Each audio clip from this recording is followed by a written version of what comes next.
Good morning, everyone, and happy Friday.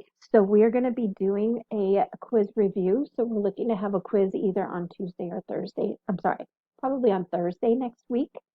And so what this review covers is the common errors that people make. So we wanted to review this one more time just to make sure that you were ready to go. So when it comes to talking about domain, you're going to be using the vertical line test sometimes, and sometimes you'll be using the horizontal line test. So if you're looking at the traditional XY Cartesian plane, if you're doing the vertical line test, that's perpendicular to the x-axis, and so you're assuming that x is the domain. So passing the vertical line test tells us that for every x value, there's exactly one y value. And so that means y is a function of x, meaning y equals f of x. So x is our domain. When we do the horizontal line test, that's going to be perpendicular to the y-axis and assuming that y is the domain. So passing the horizontal line test tells us that for every y value, there's exactly one x value. And so that means x is a function of y, meaning x equals f of y, and that means that y is the domain. So if we take a look at this graph, we can determine whichever one we want to do first. So if we want x to be the domain, then we're going to say y is or is not a function of x. And if we want y to be the domain, then we're going to determine whether or not x is or is not a function of y. So if x is my domain, then that means that when I do my vertical line test, it's going to be perpendicular to the x-axis. So you'll notice that for every x value, there is exactly one y value. And so that means that it is a function. Okay, so if y is my domain, now I need to go perpendicular to the y-axis, but I can draw a horizontal line where it hits more than one point. And so that means x is not a function of y because for some x values,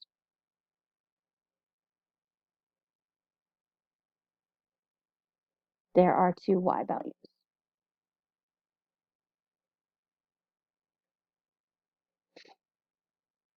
Okay. So when you're using a table instead of a graph, you need to determine what kind of mapping you have.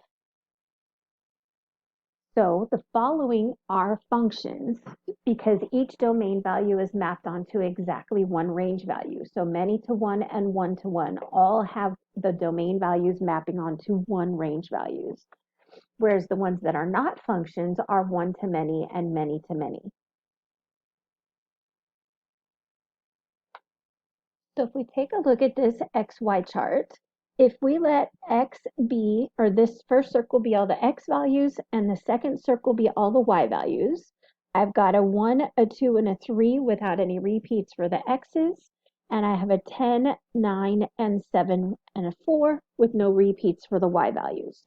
So if I go down the table, 1 gets mapped onto 10, I get 2 maps onto 9, I get 3 maps onto 7, and then I get 1 maps onto 4.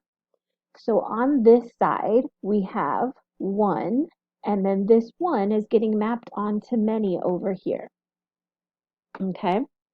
So when this is talking about if we let x be the domain and y be the range, this is talking about the mapping of the domain onto the range. So x mapping onto y.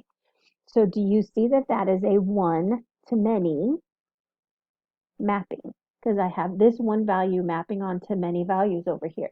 So because I have one x value that's mapping onto many y values, this is not going to be a function.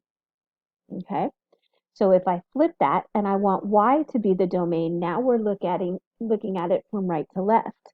And so that's saying my domain of y is getting mapped onto my range of x. And so looking at it from right to left, that means that this is going to be a many to one. And so that means that each of these y values maps onto exactly one x value. So that means that x is a function of y.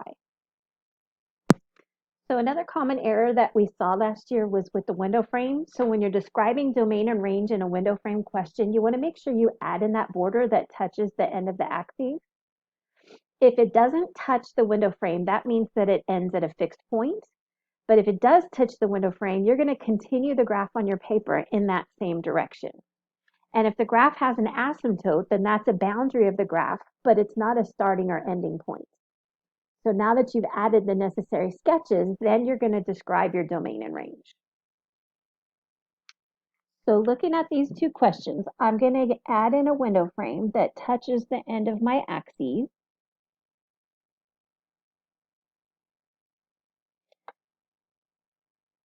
And when I do that, we notice that this end touches the window frame. So we're going to continue in the same direction for that one. And then this end touches the axis. So we're going to continue in the same direction for that one. And then notice we have an asymptote. So it is going to keep approaching that asymptote. So my domain is going to start at that boundary and then go to infinity. So here we begin at a boundary. Ooh, I can't spell begin. At a boundary, or we can even say a negative boundary.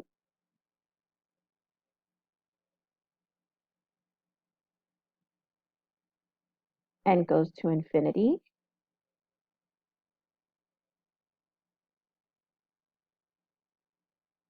And then my range, if we look at it horizontally, we start from negative infinity and we go to positive infinity. So that means that this is going to be all real numbers. Okay. So then if we take a look at the second one, again, we're going to be tracing a window frame that touches each axis. And so if you notice, I have an endpoint here, but this one can go on forever. All right, so then when I look at my domain, I've got values from negative infinity to this fixed point. So something like all real numbers from negative infinity to a fixed point. And then if I look at it horizontally, do you see that we start at this minimum value here? But then because of that window frame, that's going to keep going up forever and ever in this direction. So that means that the range is going to begin at a minimum and go to infinity.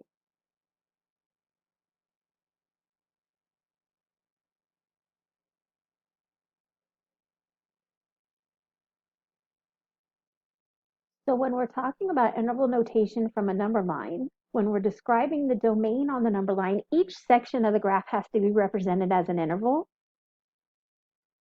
And so an open circle splits the graph into two or more intervals. So if we take a look at this graph, each of these open circles splits the plane, or it splits the number line. So I have an interval here, I have an interval here, and I have an interval here that I need to describe. So from the left, we're going from negative infinity, and then we're stopping at 1 because 1 is not included in my domain. So then we're going to start again at 1. Again, 1 is not included, so I have that open parentheses. And then it's going to be all real numbers from that until I hit the other hitch in our domain, which is at 5, because 5 is not a member of the domain. And then we're going to union that again, starting at 5. And again, 5 is not a member of the domain, so that's why we have an open parentheses. And then that's going to go on to positive infinity. So notice there were 3 parts that the domain got split into. And so I have 3 intervals that we unioned to get there. All right, so then we have list versus interval notation. So if the domain of your function is made up of intervals that are continuous, then you're going to use interval notation. But if the domain of your function is not continuous, then you're going to use a list. So a discontinuous domain will always have a restriction on the domain, such as where x is an integer or where x is a natural number. So if we take a look at this example, we're going to express each set in interval notation, or if that's not appropriate, we're going to write it as a list. So do you see where this says where x is an integer? That means that it's limiting my domain and I don't have any decimal or fraction values. So if I was going to do this on a number line, do you see that we would start at -2, but -2 is not included. And then we'd go to -3, and we go to -4, and we go to -5, and so on and so forth. So if I read that from left to right, that means that I'm going to have integers from negative infinity, including -5, -4, and -3, but -2 is not included because it did not give me the option over equal to. So notice because it has to be an integer, it's not continuous because I can't connect those 2 points together. Where this says all negative real numbers means that I can then fill in the blanks. So negative begins at 0, and 0 is not a negative number, so that would be an open circle, and so all real numbers that are negative would be to the left, and technically we shouldn't have those arrows on the left.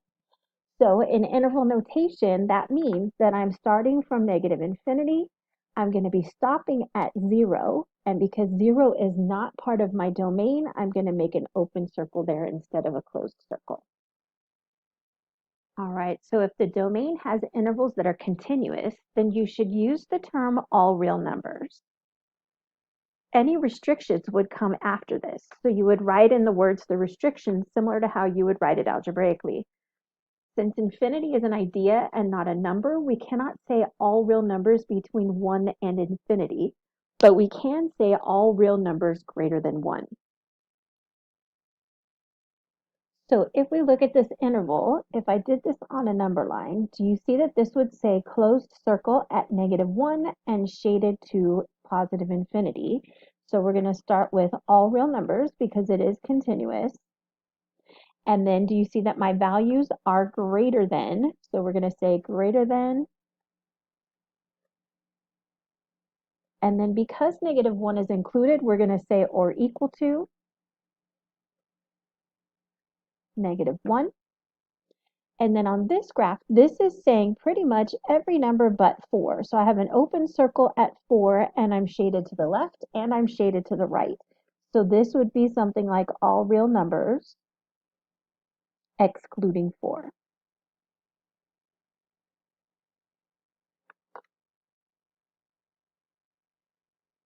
So in this next set of questions, it's saying identify the domain and range for each function and express it in interval notation.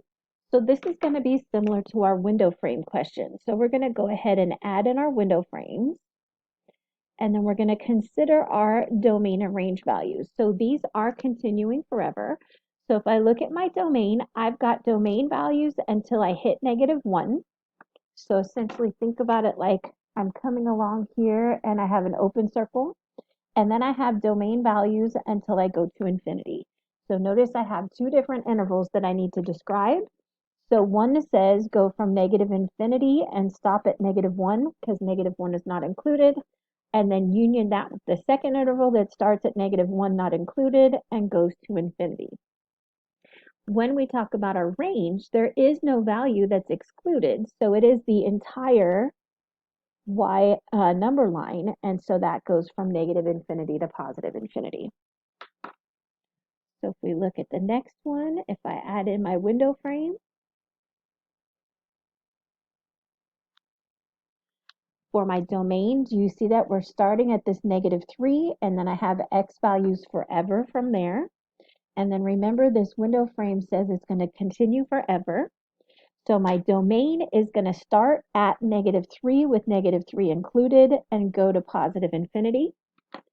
And then my range is going to start at this value right here and it's going to go up from there. So I'm going to go up from there on my y-axis. So that means that I'm starting at -1 included and I'm going to positive infinity. So then for the last one, if we add in a window frame,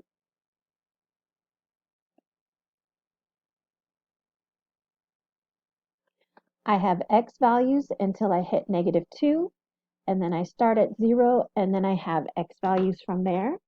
So that means that my interval is from negative infinity to -2 not included, and that's going to union with 0 that's included and on to infinity. And then for my y-axis, this is going to continue down forever, and this is going to continue down forever. So it looks like I have a y value here at 5, and then I have y values for everything below that. And so remember, we always go increasing. So we're going to start below and work our way above. So that means I'm starting from negative infinity, and I stop at 5 and 5 is included. I'm going to